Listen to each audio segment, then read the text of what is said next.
Inside that folder lay 4 decades of cancelled tax receipts, each one a small, rectangular testament to diligence. Some were faded carbon copies, the ink ghostly pale, others were crisp dot matrix printouts from the 90s, the latest were digital confirmations printed from the county website. Each one, a whisper, then a statement, then a shout, "This is mine. I am here.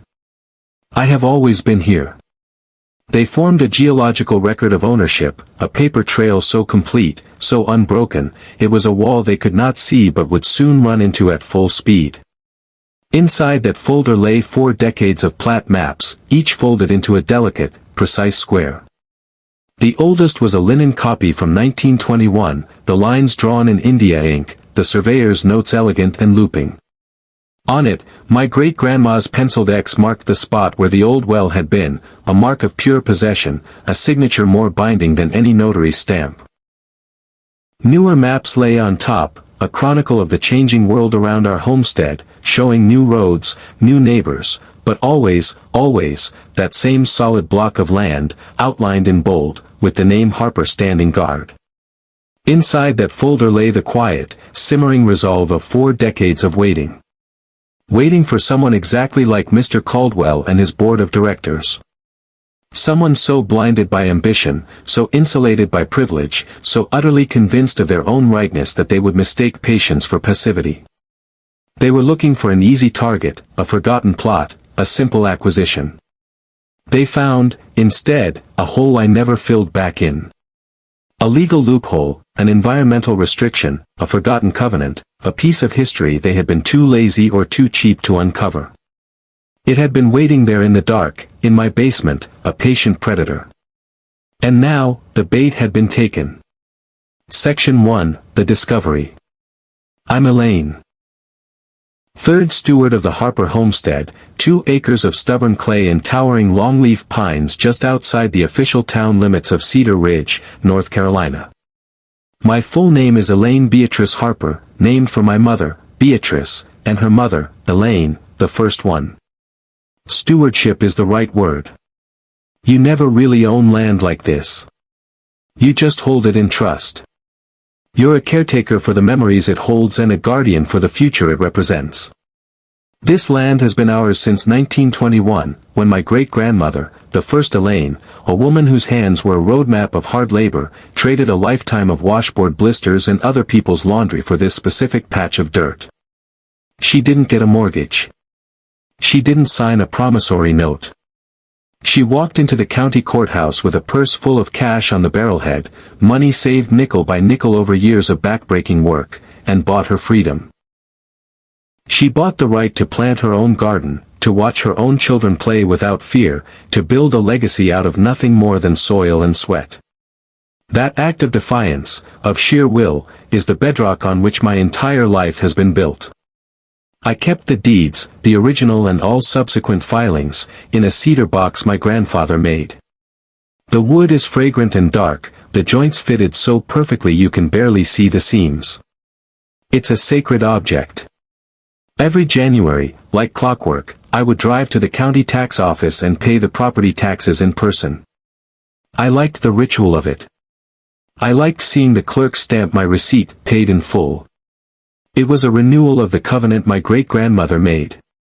And every 10 years, I hired a surveyor, usually a young kid just starting out who was happy for the work, just to walk the lines and hammer in new stakes. It was a quiet declaration, a way of reminding the land, and any curious neighbors, that the boundaries were known and respected. The lines had to be kept honest, because people so often are not. Last May, on a clear, bright Saturday, I drove out to the homestead. The city had grown around it over the decades, but our 2 acres remained an island of wildness. My plan was simple, to scatter a packet of black-eyed Susan seeds near the creek bed, right where Mama's beehives used to hum with industry. The bees were long gone, victims of a blight that swept through in the late 90s, but the memory of them, of their gentle buzzing and the smell of warm honey and wax, was as real to me as the steering wheel in my hands. It was a small pilgrimage I made every spring, a way to honor her, to keep her memory alive in the place she loved most. I turned off the paved road onto the dirt track that marks the start of our property. The track was wider than I remembered, rutted with tracks far larger than my old sedan could make. My heart began to beat a little faster. And then I saw them.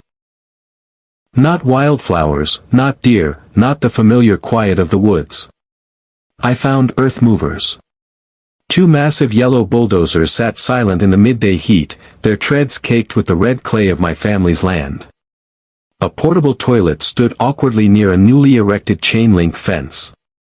The landscape was brutalized. The gentle slope down to the creek was gone, replaced by a flattened, graded expanse of raw earth. The pine grove where my brother and I built a fort as children was simply gone. Stumps, like freshly pulled teeth, were all that remained. I stopped the car and got out, the dusty heat hitting me in the face. A wave of disbelief washed over me, so strong it made me dizzy. This had to be a mistake. A terrible, colossal mistake. They must have been working on the adjacent property, the old Miller farm, and strayed across the line. I pulled out my phone, my hands shaking slightly, and opened the county's GIS mapping application. I typed in the parcel number I knew as well as my own name. The satellite image, a few months out of date, showed the familiar green canopy of my trees. I toggled to the property data layer. The bright blue line of ownership still traced the exact boundaries of our 2 acres. The listed owner, Harper E. My breath caught in my throat. The dizziness was replaced by a cold, sharp clarity. The kind of clarity that comes only when you're looking at the face of a profound injustice. This was no mistake. They knew whose land this was. They had looked at the same map I was looking at. They had seen the name Harper E. They had seen the unbroken record of tax payments stretching back a century. And they had made a calculated bet. They were betting that the E stood for elderly, or exhausted, or poor, or uneducated. They were betting I wouldn't have the resources, the knowledge, or the sheer stamina to fight back. They were betting that I would simply be rolled over. That's when I knew they weren't just mistaken. They were betting I wouldn't fight. And that's the bet they were going to lose. Section 2, the dismissal. The first call to Mr. Caldwell, whose name was proudly listed as HOA president on the literature that came with my absurd landscaping bill, was an exercise in practiced condescension. I found the number for the Lakewood Estates Development Office online. A cheerful, tinny voice on a recording directed me through a labyrinth of automated options before I finally reached a human being, a receptionist who sounded impossibly young and bored. After I stated my purpose, with as much calm as I could muster, she put me on hold. The hold music was a soulless, generic pop tune that seemed to mock the rage simmering in my chest. Finally, a man's voice, smooth and confident, came on the line. "This is Bill Caldwell. How can I help you?" I took a deep breath. "Mr. Caldwell, my name is Elaine Harper. We haven't met, but you seem to have built a portion of your Lakewood Estates development on my property." I kept my voice even, factual. I laid out the situation clearly, the parcel number, the history of ownership, the fact that I had never been contacted, let alone consented to sell. There was a short pause on the other end, and then a sound that I would come to recognize as his signature response to anything that challenged his authority, a soft, patronizing chuckle. "Ma'am, with all due respect, I think you're confused. We've been developing in Cedar Ridge for 15 years. Our legal team is top-notch. We bought that tract, a large parcel, directly from the county last year. It was part of a portfolio of underutilized land. There must be a misunderstanding," I insisted, my grip tightening on the phone. "My land was never for sale. The deed is from 1921, and the taxes have been paid, by my family, every single year since Calvin Coolidge was in the White House. You can verify it yourself at the Register of Deeds." He laughed again, a full-on HOA chuckle this time, a sound I can only describe as being equal parts pity and a plastic smile. It was the laugh of a man who had never been seriously told no in his life. Ma'am, old deeds get superseded all the time by new surveys and county rezoning. Things change. I'm looking at our master plat right here, and your little homestead isn't on it. It's all Lakewood Estates. Phase 1, to be exact. My homestead, I said, the words tasting like acid, is 2 acres with a clear title. Your plat is wrong. Well, he said, his voice dripping with finality, I'm sorry you feel that way. You're welcome to file a claim if you want. Our lawyers are at Sterling, Bosch, and Howe downtown. But I should let you know, we start closing on the first 16 homes this Friday. They're already sold. He wasn't just dismissing me, he was telling me I was already too late. He was telling me the machine was too big and moving too fast for one old woman to stop. So I filed. I drove downtown the next morning, to the county courthouse, and filed a formal complaint, a lease pendens, which is a notice that the property is under litigation. The clerk, a kind woman named Sharon who knew me from my years of paying taxes, looked at the paperwork and then at me, her eyes full of concern. Elaine, are you sure about this? Sterling, Bosch, and Howe are sharks. The truth is the truth, Sharon, I told her. Let the sharks come. The legal notice was served to the HOA and their attorneys that afternoon. Their response was silence. They didn't call. Their lawyers didn't send a letter. They simply ignored it. 2 weeks later, another envelope arrived, the same crisp, expensive kind as the first. It wasn't a response to my legal filing. It was a second bill, this one for $1,142. It included the previous balance plus a new charge for common area landscaping and a late fee. They had added insult to injury, and then itemized it. They were sending a clear message, we do not see you. We do not acknowledge you. You are nothing more than a clerical nuisance. And you will pay for the upkeep of the land we stole from you. They didn't know I'd been waiting for somebody this sure of himself for most of my adult life. They didn't know that Mr. Caldwell's arrogance was the final, crucial ingredient my trap needed. Pride, as the good book says, goes before a fall. And this man's pride was a skyscraper. They saw an old woman. They didn't see the daughter of a man who taught me to read survey maps, or the granddaughter of a woman who taught me that the only thing you can truly count on is what you have written down and locked away. Back in '84, the county tried to grab a slice of our land. They wanted to run a sewer easement along the creek. It was a classic eminent domain play. They sent a letter full of bureaucratic jargon, offering a pittance for a 30-foot wide strip of our property. My father, who was still alive then, wanted to fight them head-on. He was a man of righteous anger. But I was the one who went to the library, to the county archives, and spent a month digging. And I found it. A tiny, overlooked note in the minutes of a 1939 county commission meeting. It referenced a re-subdivision of the entire area that was proposed but never officially filed or recorded, because the developer went bankrupt during the war. Because it was never filed, the old property lines, our property lines, remained legally supreme. The county's claim was based on the phantom subdivision, not the legal reality. When our lawyer presented the finding, the county attorney folded his hand in less than an hour. They withdrew their request. After that, I went back to the archives and got certified copies of everything. Every page of that meeting's minutes, every related document. And they all went into the folder. The paperwork from that fight stayed in my basement, a silent reminder that victory often comes not from the loudest argument, but from the quietest fact. The folder grew. I became a historian of my own land. I found the original 1916 surveyor notes that preceded my great-grandmother's purchase. They were written in a spidery, elegant script on brittle, yellowed paper. They described boundary markers that were still there, if you knew where to look, a large granite outcrop, the twin-trunked sycamore, an iron pin at the creek's edge. I had photographed them all. But the crown jewel, the keystone of the entire trap, was a document from 1976. In the wave of environmental consciousness that followed the first Earth Day, a local citizens group, which my mother had been a passionate member of, had successfully lobbied the county to pass a series of environmental restrictions.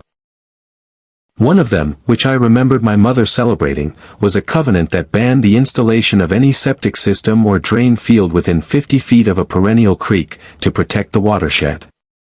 Our creek was perennial.